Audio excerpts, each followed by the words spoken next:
কার কার সমালোচনা করা যাবে না? আমার কাছে মনে হয় আইন করা ভালো, কারণ এই দেশের লোক, আপনি এই দেশের লোকের কোনো মূল্যই নাই। কেন মূল্য নাই আপনি বলেন? আপনি দেখেন তো আজকে এই দেশে কারা রাজত্ব করতেছে। একজন বলতেছিল, একটা ইয়েতে আমি দেখছি ফেসবুকে, কথাটা গুরুত্বপূর্ণ ব্যক্তি না, তার কথাটার মূল্য দিতেছি আমি। সে বলতেছে এই যে এই বিএনপি, এখন যে বিএনপিটা আছে সেই বিএনপি কার বিএনপি?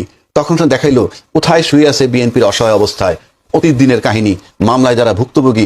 আপনার এই বিএনপি ওই লোকগুলার বিএনপি হন, ওই কর্মীদের বিএনপি হন। আপনারা বিজনেস অলিগার্ডের বিএনপি হন না, অলিগার্কের। আপনারা মিডিয়ার বিএনপি হন না, আপনারা আমলাদের বিএনপি হন না। খুব প্যাথেটিক, ব্যথার থেকে বলছে।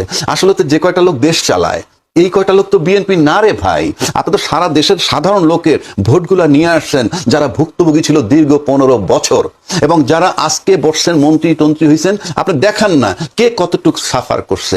মামলা কেন নামে 300 হয়েছে, 400 হয়েছে। কেউ তো বছর বছর জেলে ছিলেন না, গেছেন আবার বের হয়েছেন, গেছেন আবার বের হয়েছেন। এবং রাজনীতিতে এটা হয়ে থাকে বলে আমরা জানি। শুধু আমরা না, আপনারাও বলেন। দুর্নীতির অভিযোগে যাওয়ার পর আইসা বলেন রাজনীতি করতে হলে জেলে যেতে হয়। তো সুতরাং এই যে বিষয়গুলা, এইসব জিনিস চিন্তা করলে ভাই, আপনি এই রাজনীতিতে এবং এই যে বিরোধী, যেটা আমি বলতেছিলাম যে কথাটা হারাই ফেললাম, এটা নতুন কিছু